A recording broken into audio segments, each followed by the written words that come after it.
everyone. Happy Wednesday. I hope y'all are having a good day. It's the middle of the week. We're, kind of, since it's afternoon on Wednesday, hopefully most of us are on the downslide. But I just want to say hi and welcome. If this is your first chat with Power to Fly, or you're, kind of an old hand at this, I'm so excited to be hosting y'all today for this amazing session. My name's Meg. I am part of Power to Fly's virtual hosting team. And before we jump into our session with our guest, Jessica, I want to go over a couple of housekeeping items for you. So first things first, this event, like all of our events, is all about our attendees. So we want to make sure that y'all have the best experience possible, and that you are able to participate with us like we would if we were in person.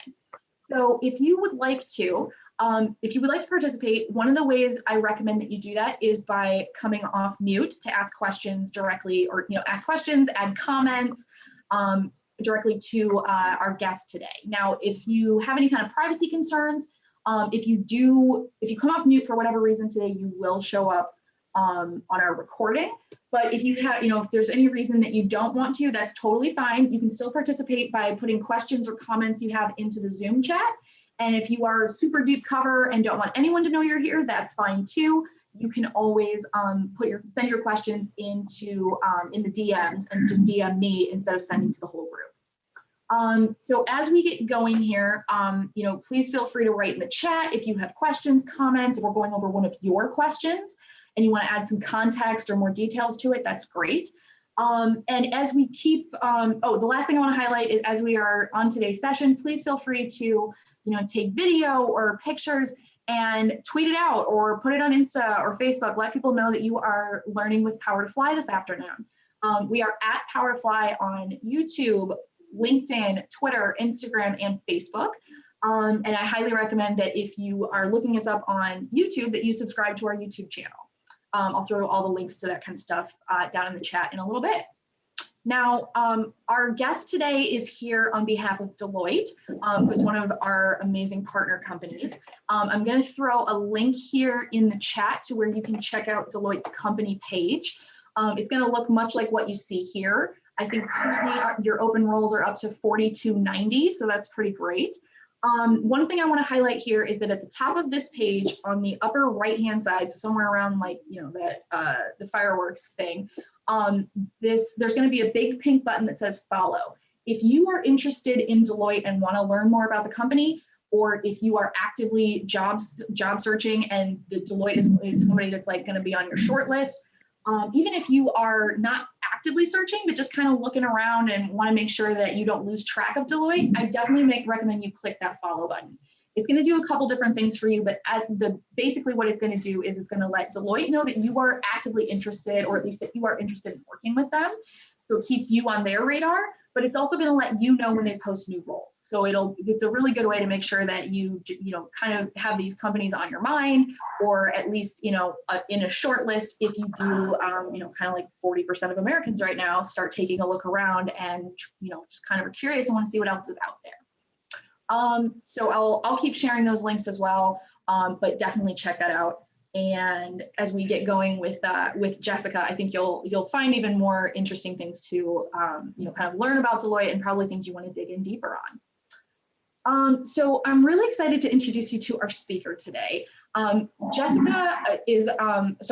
Nadler is a leader in Deloitte's government and public service healthcare strategy practice, where she focuses on healthcare transformation, such as the incorporation of disruptive technology and patient-centered data to drive greater access to high-value care.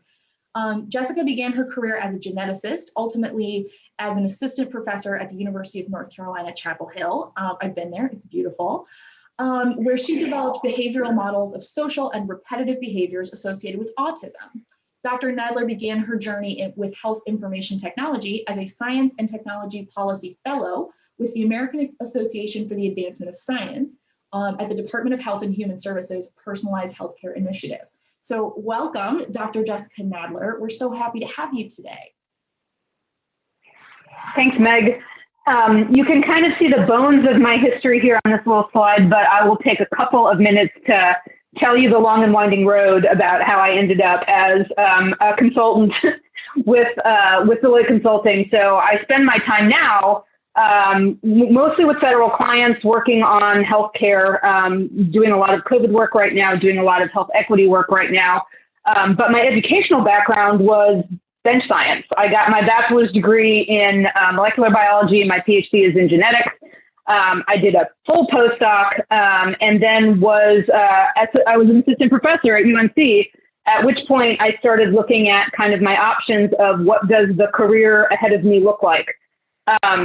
As you might expect, academic science has a pretty kind of rigid and well laid out academic progression. And when I got on that train at the kind of ripe age of actually 20 is when I got on that train, it seemed laid out for me. And so then after I had done my PhD, my postdoc, and had started my faculty career, it was sort of a strange moment to find myself in, where I was really questioning whether that train that I had gotten on was going to the destination where I wanted to be. I was lucky in my educational career that a lot of the programs that I was in had a lot of visibility into what was then called alternative careers in science. One of the major things that had always been talked about was this Science and Technology Policy Fellowship, which I had heard about way back in my graduate school days, but then of course didn't actually apply for until I was a faculty member. So the seed got planted kind of early on that there were trains that went in different directions, but it took me a while to get to the point where I was actually hoping to explore some of the different.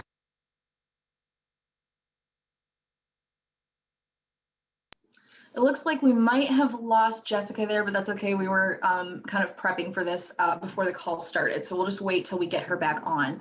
But while we are waiting, I just want to highlight for y'all, I'm going to share with you Jessica's LinkedIn information in a little while, and that's, that'll give you a good place you can connect with her. Oh, looks like she's back. Hey, Jessica.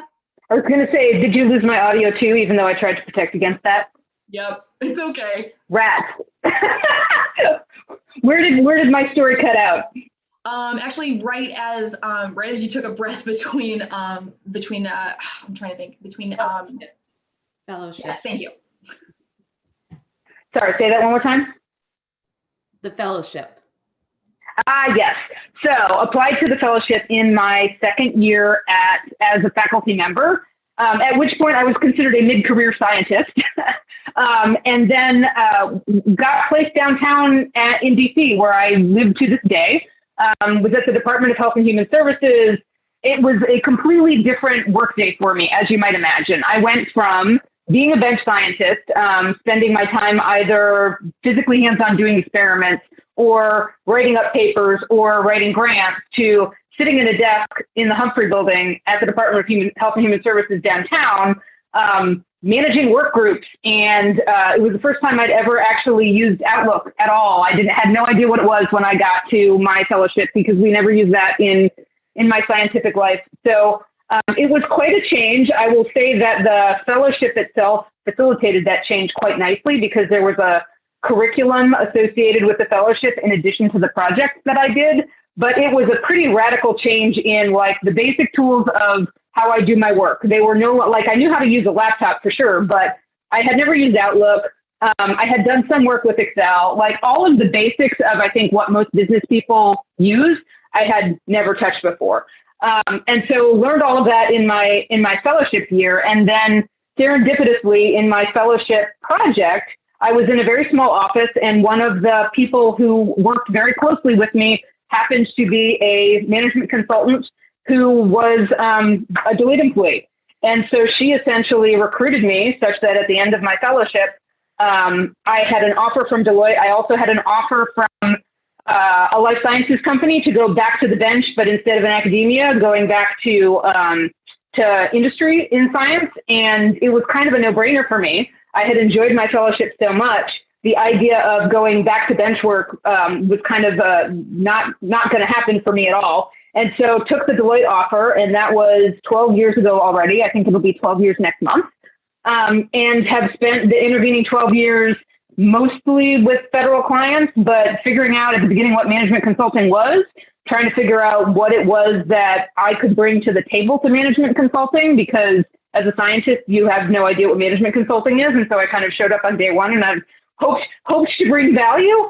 And now managing director at Deloitte, have been able to do a wide variety of things. I think it's given me such a perspective on what healthcare actually looks like in this country that is much broader and more diverse than anything I might have had if I had stayed in science and stayed kind of on that path of being the world's expert in one very narrow thing and hoping in a 40-year career you actually get like one piece of knowledge that actually helps somebody. That was sort of the thing that springboarded me into the consulting, was to really do something more immediately impactful than I felt science could give me.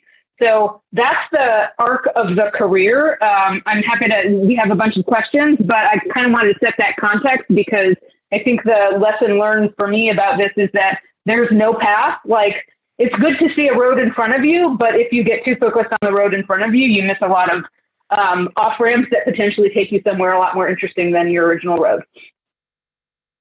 That is such a good point. And thank you for sharing that, because I think that gives people a nice benchmark for, why we were so excited to talk to you about, about this subject of navigating these mid-career transitions. So the last thing I want to go over before we jump into the questions, because Jessica's right, we had a ton of really great questions from y'all. Last thing we're going to touch on is some of the principal themes that we're going to try and cover today. Now, we came up with these points both from talking to Jessica prior to today's session, as well as after reviewing the questions that y'all submitted. And what we decided is, so these are some of the points that we're going to try and cover, but if you took time out of your day to be here with us and to be here live, we want to make sure that the time you spend with Power to Fly is well worth it. So if you have another question, something that occurs to you during today's chat that you'd like to ask, please feel free to ask it. Like I said, you can either chime in on audio. You don't have to be on video to do that, so it's entirely up to you. You can also add questions or comments into the Zoom chat, or you can DM me. But the other thing I want to highlight is that we want you to drive today's conversation. So if Jessica says something that you really want to dig in deeper on, let us know that. Let us know you really would like, some more information, or can we expand on that? If there is, like, if you submitted a question and you're not sure if we're going to cover it or not, please feel free to ask it. That is the best way to make sure that your question gets answered today. So please take advantage of that. If you can, try not to interrupt either Jessica or another attendee, but I get paid to fill the silence. So please feel free to interrupt me as we go to make sure that that you kind of get what you came here for. So we're going to talk a little bit about how you can understand why you want to make a career change, because that can help you kind of sort out maybe where you should go. We're going to talk about how you can create a profile and a resume that adapts to that new industry that you're targeting, makes it clear that that's where you're trying to go. And we're going to touch on the importance of networking to help you as you pivot careers. Because this is one of those things that is so important, and it seems like an extra step, but it's actually something that will very much help you. And Jessica will, kind of go into detail on that. So let me stop sharing my screen here so we can get, kind of get a little bit more personal. The last thing is, if you do want to come off mute to participate, that's great. Just make sure that you don't come off mute unless you're actively speaking. That'll help control background noise and stuff for everybody. So Jessica, let's get started with one of the first questions we were asked this a lot, actually. This person wants to know, once we've made the transition from one job or one field to another, do you have any tips for adapting to the new workplace? It's obvious that you got hired for a reason, but everybody wants to kind of, they don't want to stand out in bad ways once they transition. So what is your advice on this? So it's interesting because I would say I made like almost 2 transitions in rapid succession. The biggest one was bench scientist to sitting in an office in a federal building, learning all of the new basic tools. I think actually my best tip was listen a lot, because in my mind it was almost like I don't know, going on a safari. It's like, how do these people interact with each other? How do they work with each other? Are there things that I know I bring a point of view that makes sense on, or are there things where I feel like I really need to learn and understand how folks are talking to each other and what they work on? So honestly, it's give yourself a beginner's mindset, even no matter what time of your career you are doing this. give yourself the beginner's mindset when you come into something new, because you will learn and see a lot of things, some of which will make sense, some of which will not make sense. And then you kind of have to sort out things that don't make sense for a good reason, or they don't make sense for not a good reason. And because you bring a perspective, it might be a good time to say, hey, have you thought about? Because they have hired you because of your perspective and what you bring to the table. But it is the balance of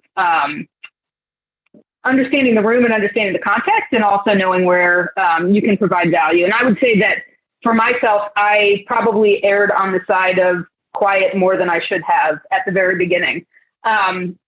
Changing even into management consulting, that being the second transfer, I feel like there was a language and a jargon that I didn't understand, that it took me a while to understand. And once I did, I felt more confident, but there was probably a couple, 3 to 6 months at the beginning where I was very much second guessing, like, are they saying what I think they're saying? And it took me a while to get the language right. And so I had to build that confidence. I suspect that I took longer to get confident than I really needed to. Well, and I think that's pretty common of feeling like you do not understand what's going on, because you're right. There's entirely separate, jargon and what the team dynamic is. You have to try and pick up on that. So I love the idea of kind of treating it like an anthropologist, of like, let's study these new people and kind of learn the ropes. And I couldn't agree more with your point about asking questions, because, this is the time that no one expects you to know everything. And it's really hard to remember that, especially when you're not, transitioning into maybe an entry-level role or something that's, pretty low stakes. It's really easy to feel like, if I don't get this right, they're all going to know and I'm going to get kicked out and, whatever. But, that's the point.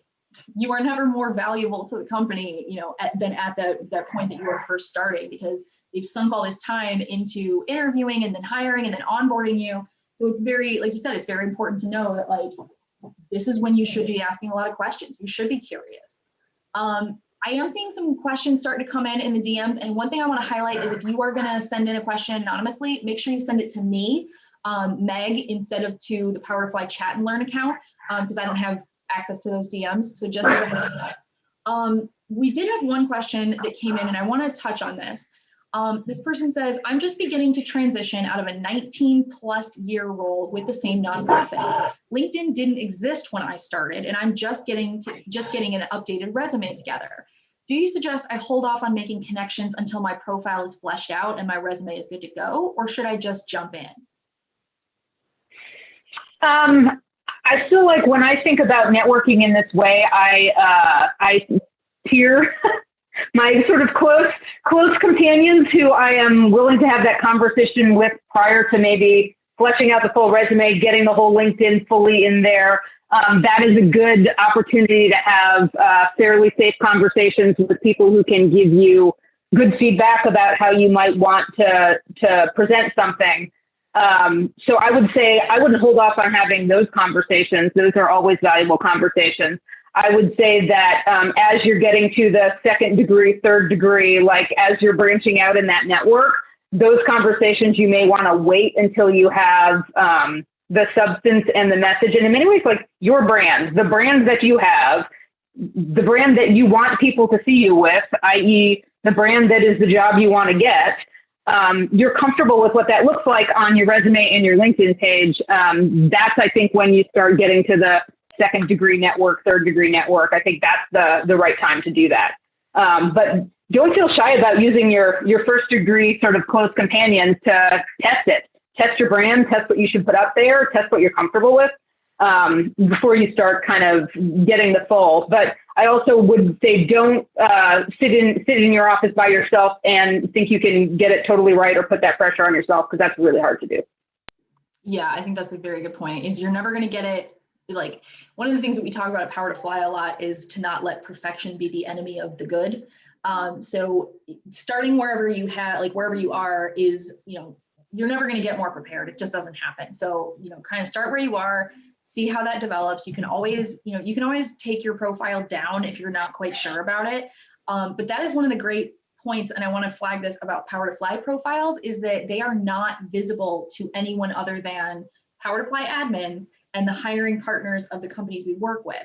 So if you, especially if you're looking to make a huge transition and maybe nobody knows about it, or you would rather not let on just now that that's what you're looking to do, it's a really great way to kind of test stuff out and make a lot of those large changes from one form or one industry to another or whatever, without feeling like you're kind of broadcasting to everyone like, hey, I'm changing lanes, without before you feel like you're ready to do that. So along this same line, I'm going to go a little out of order the questions that we had submitted, but this person wanted to know, they said, I haven't created a new resume in a very long time. Can you touch on some of the key updates that you should make if you were, taught how to make a resume 10, 20, 15, or 10, 20, 30 years ago? And should the resume of a career pivoter look any different from that? So let's touch first on this idea of like, some of the key changes that you should know about if you haven't made a resume either, in a very long time, maybe you haven't had to, or you just need to update one that is pretty outdated. So what I would say is, and I think this applies to both questions, is your resume should articulate your value for the job you want. And so I think I don't know if I would say that there's particular differences in, for example, the types of things that should go on a resume between now and 30 years ago. It still is, what is your professional experience? What are your skills? There is a bio up top that really kind of is your value proposition and narrative. I think all those things are pertinent. I definitely am starting to see more resumes in my role where I'm looking at people to staff on my teams, as well as potentially looking at resumes for hires into Deloitte. A lot more technical skills, but that's only pertinent if I'm looking for a job that requires those technical skills. And so to my previous point, like, had I put together a resume when I went into my AAAS fellowship, I didn't know how to use Outlook. Like, I don't think at this point anybody would put Outlook as a technical skill on their resume, but I still didn't know how to use it, and I had to figure it out. Some of the things are kind of basic, what we think of what everybody uses in terms of suite of office things for technology, and then the much more kind of technical skills, whether it's coding in R or SAS or SQL or some of those other pieces. Like, if you have those skills, great. And then kind of an assessment of whether they're sort of class, like learned it in a class versus used it in your work type of skills. But the reality is that resume is a calling card, and it has to essentially pique somebody's interest enough to want to talk to you. So I think it's always been that, and I don't know that that's changed in 30 years. Some of the technical skills may have evolved in that amount of time, but the quintessential piece of that is tailor it to the type of job you're looking for. And particularly when you are pivoting, it's what of your skills that you have are of value, and how do you see that being of value for the job that you want? I think that's the harder part. I think the rest of it tends to be a little bit of theater. Oh, totally. Yeah. We've got a comment coming in from the chat. Megan says to think of the acronym CAR, C-A-R, for challenge, action, and results. Megan says, I use a word cloud generator to compare my resume to the job description I'm interested in to see if there's a good match, AKA how many of the keywords I've used. I think that's a really good point. And it also touches on the fact that this is very different from even when I started making my resume, or even the last time I made my resume. Is like, you don't want to just talk about the tasks that you did. You want to talk about your achievements, because that kind of allows a recruiter or a hiring manager to look at them and see like, oh, well, I wonder how they were able to do this, or any kind of metrics you can bring in are obviously like really great. And then one of the things I hear on like a lot of the ageism panels that I get to sit in on is that you don't have to put your home address on these things anymore. You don't have to put in necessarily the year you graduated, especially if you're worried about aging yourself. So that's not something that you necessarily have to do. But yeah, like it's one of those things that, oh yeah, Megan's also saying no AOL or Yahoo email addresses. And I think that's a very good point, and something that, maybe won't occur to a lot of us. So yeah, very good points all around. Okay, so to jump back a little bit, let's talk about how you know when it's time to pivot into a new industry. A lot of people asked about red flags, both in terms of like the companies they're looking at, as well as in the jobs they are in now. But let's talk about how to either see what might be some red flags in your current position that might signal, hey, it's time to make a change. So I can, from personal experience, for me, it was as a very young faculty member looking at what the life of my colleagues was, looking at what it was going to take to be successful in that role, and then what it was going to take to be to progress. Because in my mind, I was not at a point in my life where I was like, this job is good for me, I'm just going to sit in this one and I'm happy with this. I was always looking for a trajectory. So I was very much on a train. I saw where the train was going, and I was starting to think about how much it costs to stay on the train is what was happening. And so I found that for me, the science is always kind of like baseball stats, is what I will tell you, is that we get very excited with like a 30 or 40% success rate. So we're used to getting kind of beat down. But I started to look at things like getting grants and things like that, where the success rate was like 8%. And that's when I started to look at like, oh, the odds of me actually being like, irregardless of my skills, the odds of me being successful at that feel like a lightning bolt. And I'm not sure I want to like rest my livelihood and my mental health on the lightning bolt. And so that's what caused me to say, all right, let me look at the skills that I have and see what other things I might like to do. So for me, it was the cost of continuing to do business the way I was doing it and where that was going to get me. I will say that in my conversations with kind of other professional women, a lot of what I'm also hearing is they find themselves in a job where there is no trajectory for them. And that is what causes them to start thinking about something different, because they're like waiting for somebody to die or retire before they can move up in their position. And they're bored. So, you know, there's always a trade-off. Everybody has their own special suite of things that are happening in their lives. But I do hear a lot of, I've been doing this for a long time. I don't see a path forward for me at the organization I'm at. Now I need to start thinking about something else. I think that's a really good point, is that idea of if there's a path forward or not. And it should be, you know, maybe it's something that you can talk about with your supervisor. Like it should be, you should be able to have that kind of open communication. So that way, maybe if there's a path forward that you didn't know about. But yeah, I mean, it never hurts to kind of let people know, like, I want to advance, or I'm looking to do this or do that. Even if it turns out there's not that potential at your current org, it might lead you to a connection with somebody who can, especially in your career pivot, or maybe what you're really looking to do is jump from one industry to another, but within your same job. So that can also be really helpful. We had a lot of people that asked questions about leaving their current roles. And obviously some of this, like how we're going to discuss it, is probably going to come from a pretty privileged place of like being able to make these choices and being able to say, like, this isn't working, I need to leave. I don't, you know, I have enough of a cushion that I can. A lot of people wanted to know if it was okay to leave your current job without having another one lined up. And the reason they asked this question was in terms of if it hurts your future prospects, or if that is becoming more like less taboo in this current job market, you know, in the last year and a half, 2 years. So what are your thoughts on this? I feel like resumes I see are a lot, like there's a lot less, oh wait, there's a gap here, oh wait, there's a gap there. Particularly because, you know, people take time off to be with their families. People take time off to write a book. Like people take time off to do a variety of things, some of which it's potentially, you know, presentable on your resume in a certain way, and sometimes it's not. And so I think at this point, it's not like a hard and fast rule, like, oh, there can be no gaps on your resume. If you do, that's a complete deal breaker. So I think that if that is the one thing that is keeping you from leaving a job you're unhappy with, like, I don't think that's worth all the other things that you're calculating in your head that would cause you potentially to walk away from a job that you have. So I don't think the resume gap is terrible. I think if it's years and years, then it's going to be harder. But I think we're talking 3 months, 6 months, 1 year, like, I don't know that I would worry about that all that much.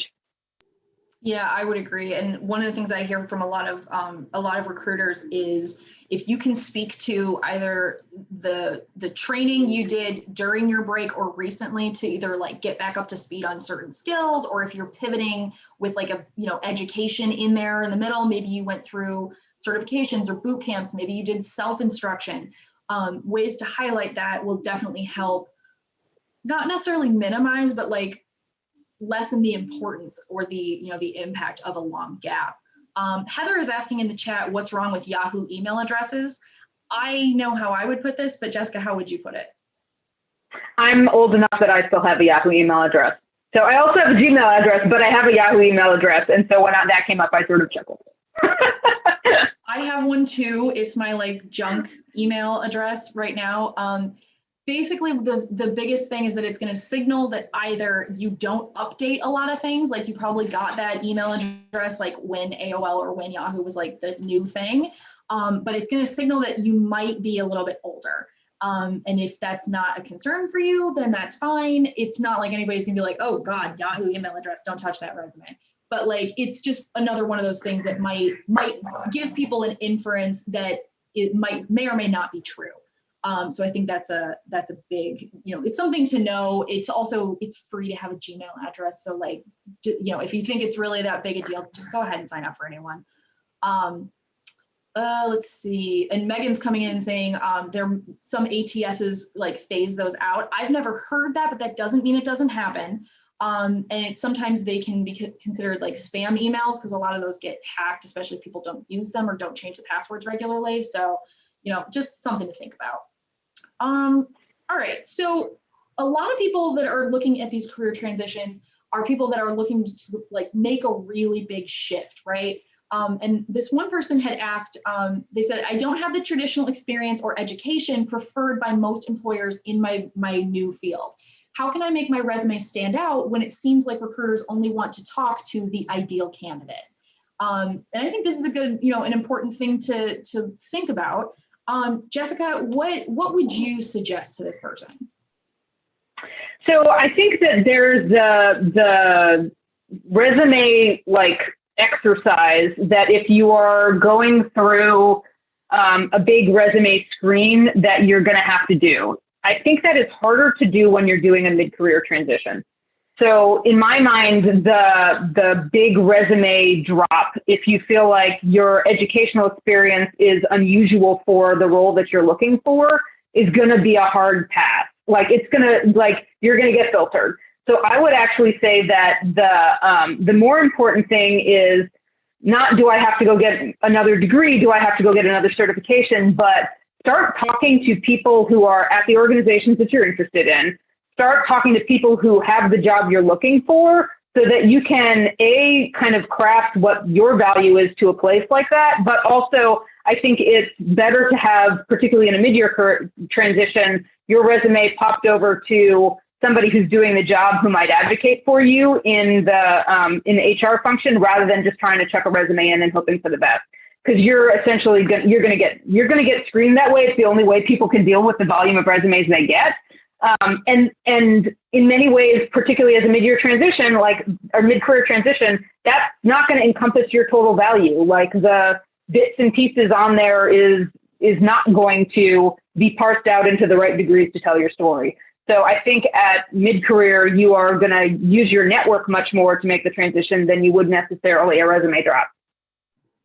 Yeah, I think that's a really good point. You want to leverage those connections because those are things that let's nicely call them like maybe the ignorant young whippersnappers don't have. They might be fresh out of school. They might have like the latest and greatest training, but there are plenty of skills and connections and these things that you can't get all at once. You can't cram and make these networks appear. So I think you're right. It's really good to recognize like the other ways that you can kind of leverage the things that you do have. I think it's also important to remember, from somebody who's been kind of immersed in the hiring world for the last couple of years, every job description is written, they write it thinking of that unicorn, right? That perfect, like, this is ideally what we want. We want 12 years experience. We're only paying $2 an hour. We're only doing, they want this ideal, right?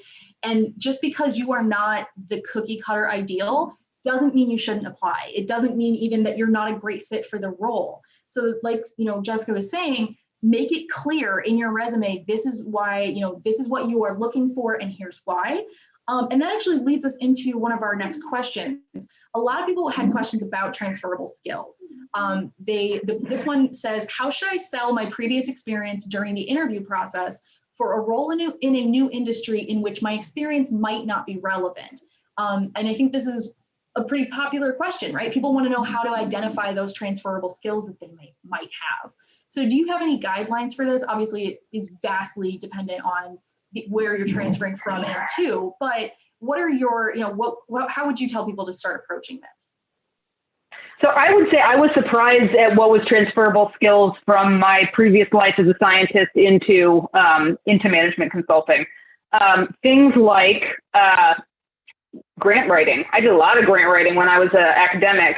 That transfers very easily into, I do a lot of proposal writing right now. That's a very direct one-to-one, which I would not have necessarily thought about when I was an academic. I think the other thing that transferred very clearly that I wouldn't have guessed ahead of time is my ability to break down a problem and structure how you might figure out what the answer is. For us in consulting, that's kind of the core skill. Like, people come to us with problems, we have to figure out how to solve the problems.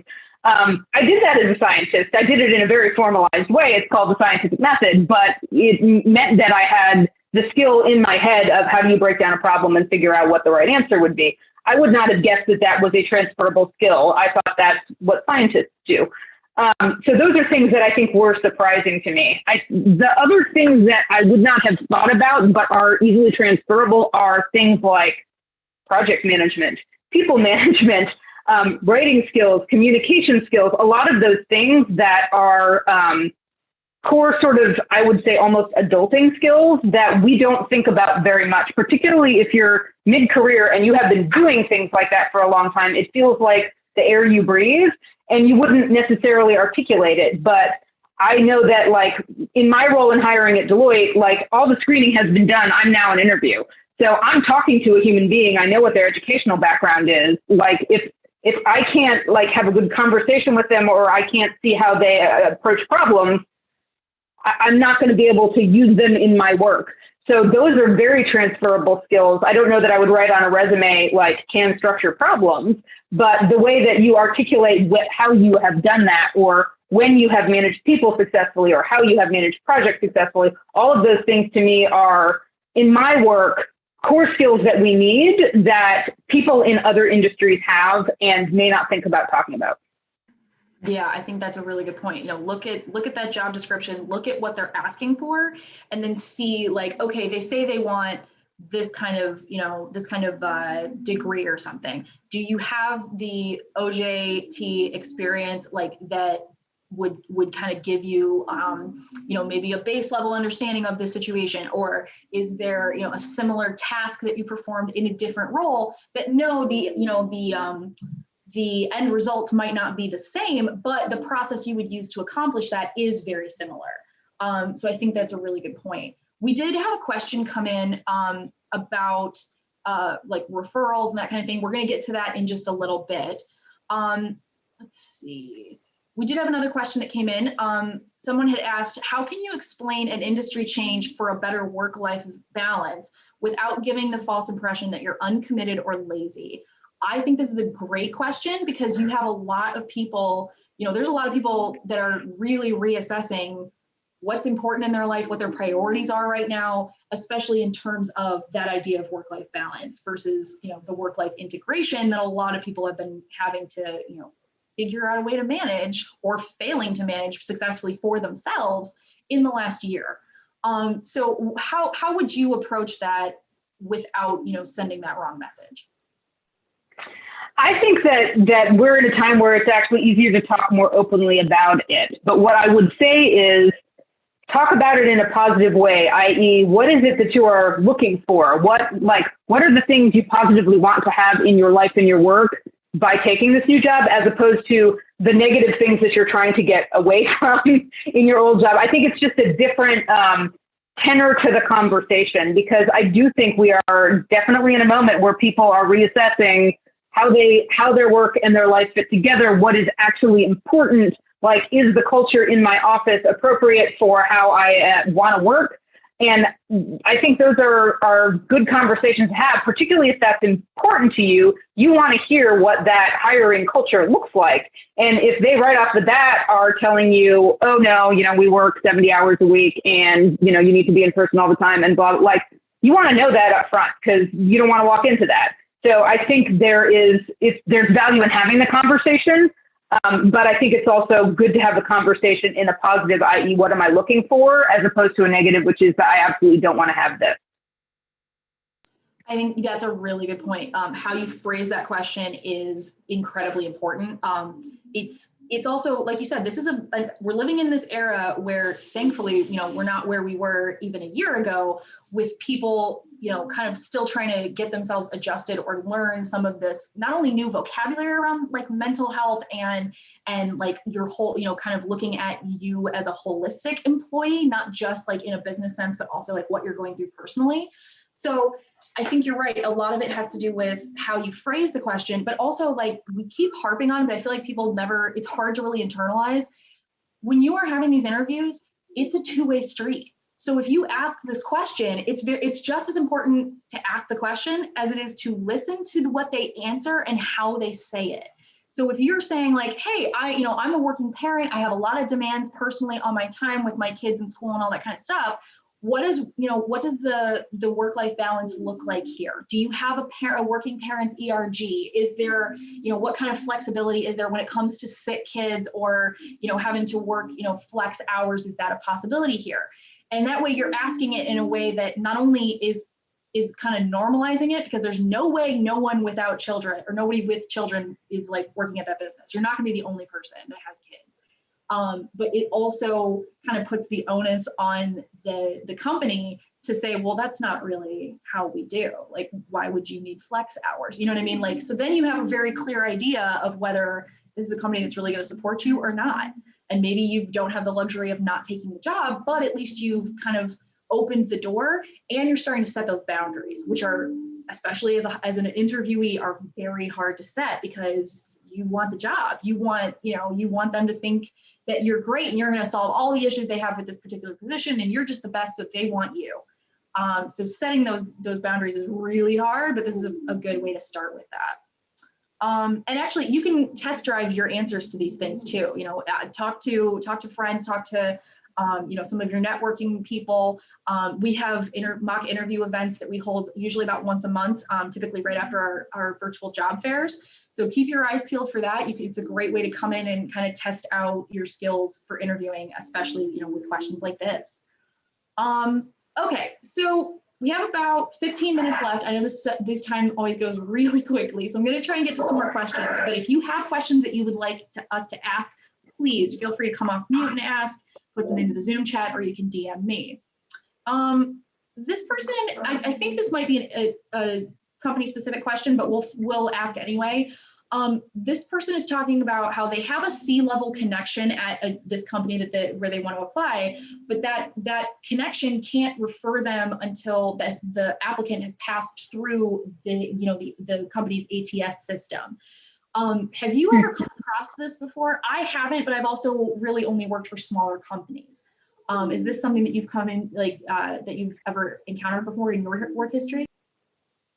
I will jokingly say that I feel like Deloitte's my only big girl job because I was in academia before that where this wasn't an issue. But for me at Deloitte, I get resumes fairly regularly, particularly for people who are like scientists who are thinking about switching. And so I actually have like pre-conversations a lot of times when my network presents me with these folks.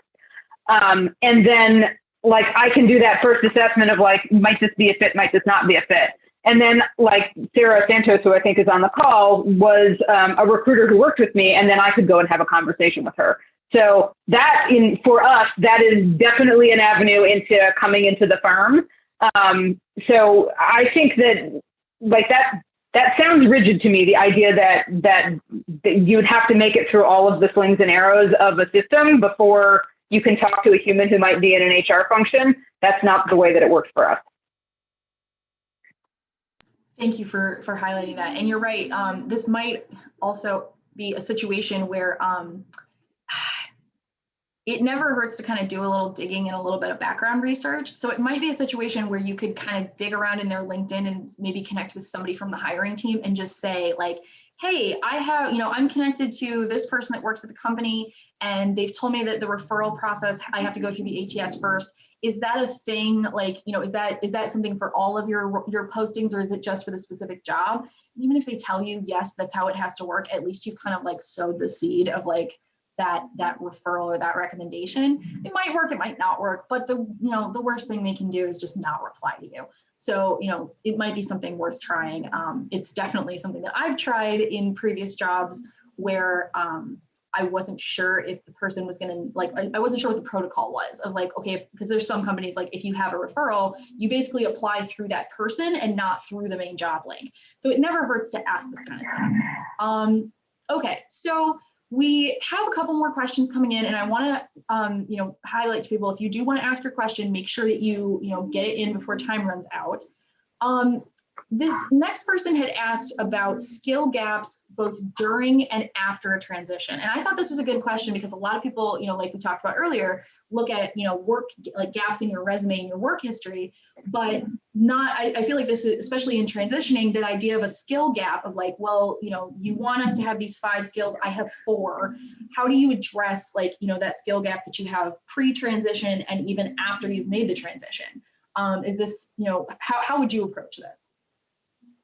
So I think, unbeknownst to me, I was very lucky landing at Deloitte because we have a lot of resources for training people. And so the language that I didn't understand when I came to Deloitte was very much the language of project management. And so I took a lot of project management courses. I thought about doing a PMP and could have done one if I were so inclined, and decided I didn't actually want the certification for a variety of reasons. But that was the first skill gap I saw when I came, was like, people are using a language that I don't understand. It seems to be around project management best practices. This is how they talk to each other. I need to learn this. And so I was able to actually access those courses through an online platform. We are a big firm. We have a lot of resources. And so that was easy for me to do. And in fact, we are always encouraged to kind of set forth a learning platform for ourselves. So I have thought about potentially, boning up on some coding or R skills or things like that. And we have the opportunity to do that. I think that that should be potentially part of what you're looking for, particularly if you're pivoting like a severe pivot, which is the place you're looking at a good place to learn, because you will learn. And there's the learning that you do kind of organically in doing the work. But if they value you as an employee, like what resources do they have to potentially help you fill those skill gaps, knowing that you bring a lot of other things to the table? So I think like lifelong learning is one of the things that makes me excited about the work that I do. If I didn't have to learn anything to do my job, I think I'd be bored. So to me, that's something that I think about kind of constantly, and I haven't changed job in 12 years. It's like, what might I need to learn? So ask about the resources. Like, there should be resources available potentially. And if not, that's something you ought to know. And then, the world is your oyster from an online perspective. And so definitely think about what you feel like you need and ask. Like, honestly, if we don't have the training at Deloitte, there's potentially ways that we might fund you to do it if it's a value to us as a firm. So I think the answer is don't be shy. If you see skills that you would like to learn in the job that you're in, ask about it. Absolutely. Okay, so we're getting more questions in the thread, so I'm going to try and get through all these. If we don't get through them, I'm sorry, but we will do our best. Let's see. Veronica wanted to know, do you have any suggestions for maintaining the dialogue with a new connection on LinkedIn? This is a really good question, and I'm really interested to see what you have to say on the subject. I will tell you straight up, I am the world's biggest introvert, and I am not good at these things. And I don't know how many times I have been in sort of leadership development programs where we have been very mindful about how we should cultivate our networks and this, that, and the other thing. I'm terrible at it. I've done the things, I've put the space on my Outlook calendar so that I should do those things. And the reality is I am not very purposeful about it. I actually find that sometimes organically it just happens. So for me, it's keeping in touch with clients who I am not serving right this moment, so I don't have a reason to talk to them any day. what I often find myself doing is like something happens in the news or I read an interesting book or something, and that causes me to reach out. And so I have somewhat a ad hoc, not very strategic way of cultivating a network. That is not the best practice, but it works for me in some ways. I think there's part of it that I could be much more mindful about that. But I also find that in that outreach, like just some people are fine to just pop in and say, hey, how are you doing? That feels weird to me. So I always feel like I need to bring something to the table, i.e. I saw this interesting paper. What did you think about this? Or your organization was in the news. Isn't that great? Like I usually need something to spark my memory that I should do it. But also I feel like I need to show up with something potentially of value to spark a conversation. I absolutely love that. And you're right. It kind of helps this feel more like a two-way street and less like, hey, I need you to remember me. Hey, can you do this thing for me? Because as much as people like to be of service and like to say yes to requests, it's not always possible for everyone. So I think that's really, really amazing. I want to highlight for anybody, because there's a lot of people coming in with questions about, about resume building, about virtual networking, or mock interview sessions. So I put some links in the chat thread to where you can check out some of our past chats that we've had on resumes, job hunting, as well as networking. So there's a couple different search things I've done, but don't forget, you can always search our past chat and learn archives by keyword. So, take a look at those and, try different tenses, that kind of thing, and see what kind of results you get.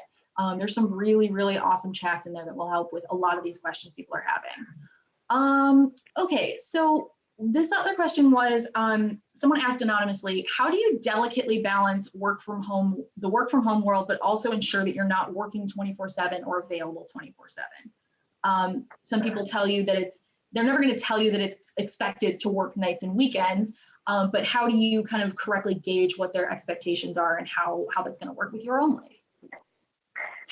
So we actually, I think, are pretty lucky at Deloitte. We have been very proactive about kind of well-being at work, particularly as we went entirely remote over the last 18 months and are now trying to undo our remoteness where it's appropriate and do so mindfully. So I think that we have now a culture of every time you sort of start up a new project with a new team, it is a perfectly normal conversation to have, which is, what are your core working hours? What are the absolute, like, do not tread on times for you as a team member? Like it's expected we have those conversations.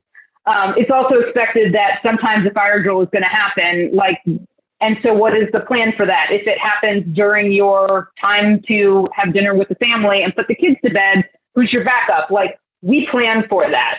I think that in this world where like my commute is potentially like 6 feet, you have to set those boundaries, but you can't sort of just set them in a vacuum. You need to set them with the folks you are working with. And I think it's healthy to have those conversations, particularly in the role I'm in now. I lead a lot of teams. And so I need to set those boundaries, be clear about those boundaries so that the people who work with me on my teams feel comfortable doing the same.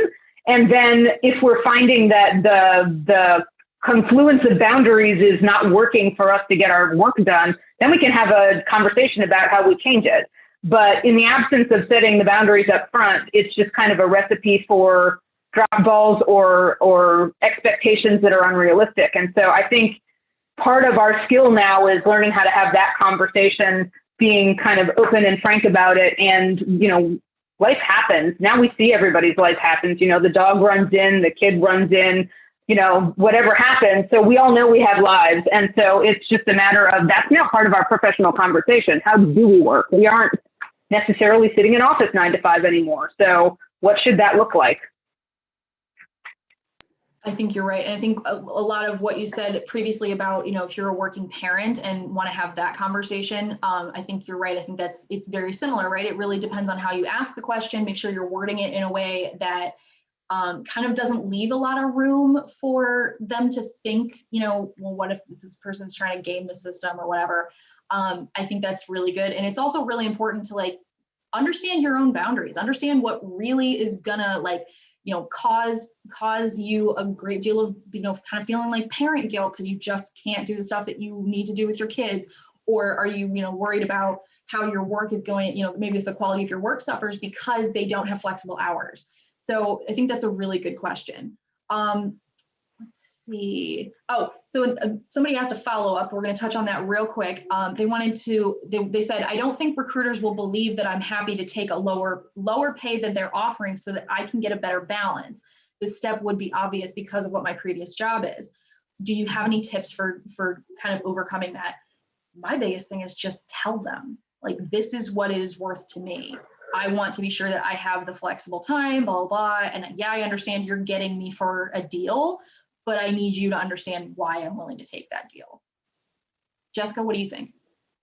I was just thinking that you need to have the conversation about why that role is important to you. What I wouldn't say is, say I'm willing to take a lower salary because there should be a salary associated with that role that is not specific to you. So if that is the going rate for the role and you are interested in that role, you should be talking about why that role is of interest to you. I think a lot of employers are no longer asking previous salary information in a quest for kind of better pay equity. And so I don't feel like don't sell yourself short. If the salary is X for that job and you want that job, tell them why you want that job. Don't tell them why it pays less than the last job you had. Thank you for pointing that out. Yeah, I think it's one of those things that people feel like, well, what if they ask my last job? Okay, your last job, can't tell them that. If you were grossly overpaid at your last job, A, they're never going to know that, and B, you don't have to tell them that. So I love what Jessica is pointing out about, like, make it clear why you want that role. If they're still keen on assuming that you were paid a lot more at your last place of business and they obviously are interested in you for this role, use it to your advantage. Leverage it for, more flexible time or whatever is really important to you. Because the worst they can say is no, like, hey, this is the pay we're going for, blah, blah. So if the way it's presented now is, not objectionable to you and that'll fly. So what if you're asking for more? If they say no, you're still fine with what they were offering before. So, kind of go from that angle on it. Just to hop in there, Mike, sorry, just from a recruiting please. perspective. Just to hop in, I just wanted to say a good recruiter is going to have that honest conversation with you, right? So if you set a salary expectation that might be out of the range of what they're looking for, they're going to have that honest conversation with you. A good recruiter will sit there and go through the resume and realistically talk with you about where they think a potential salary could come in at. Thank you, Sarah. That is so helpful. Okay, so I'm glad Sarah just jumped in as well. So Sarah is part of Deloitte's recruiting team. Now, the slide that you're seeing right now is questions that we asked of Jessica prior to today's session. And we were going to ask you, especially to go a little deeper on what you had talked about for your top tips for someone who's interviewing. And Sarah, I'd be happy to get your take on this as well. What you said, clarity of thought and communication. Can you delve into the clarity of thought thing a little bit more? So I chuckle about that because as a management consulting firm, we tend to do different types of interviews, and one of the interviews is often a case study. And so as a leader in the firm, I have, theoretically, I'm supposed to give and evaluate said case studies, which are literally the MBA way of breaking down a problem. I am not an MBA. I never studied for a case study. I did not interview in a case study. And I feel like I am not the best person to evaluate whether you did a good job at a case study. So that is a very formalized way of clarity of thought. And can you talk me through a problem? I get on interviews and I want to hear somebody be able to tell a story about something they did and what was the impact. If I struggle to get that story out of them or don't understand what it is they felt was important about it, like that to me is a problem because we work very collaborative as teams, like breaking down problems. So those are the things that I look for. Like, I've seen your resume. I know what your degree is. I know where you used to work. So I understand like your industry context. If you're coming in to work on a consulting team with me, I'm looking for how are you going to be able to bring that to bear in breaking down a problem for my client? And so if we can't have a good back and forth conversation where I can hear the arc of logic of a story from you, then I'm going to be worried that you're going to have a hard time bringing your knowledge to bear on the type of work that we do. So that's kind of why I put clarity of thought and communication down there. I love that. Sarah, do you have a different thing that's your like top tip? Ooh, I always tell candidates just to be themselves, right? And to go ahead and talk through, what they've done, how they've done it, but then answer the questions as they come about. An interviewer's job is not to trick you. They're not there to try and sneak a question in and make you, I don't want to say lose your mind, but trip you up, I guess. So I think the best advice that I always give to my candidates when they're interviewing is be yourself. We are bringing you in because we certainly see potential and we see that there's something there that you could really be a great fit for us. And so you just have to go in feeling confident in what you've done and confident in what you're going to do and present yourself in that way and present yourself in the best light. So it sounds very cliche, but I think it's very true, right? You want an organization to hire you based on who you are, not based on someone else that you're looking to be, I think. Awesome. Thank you for that, ladies. All right. So last but not least, I do want to jump on this this slide about some of the open roles at Deloitte. Sarah or Jessica, would either of you like to talk, speak to any of these in particular? I'm going to grab the link to where y'all can check out more information on these jobs right now. I think the first thing that I would say is that Deloitte is a very large organization.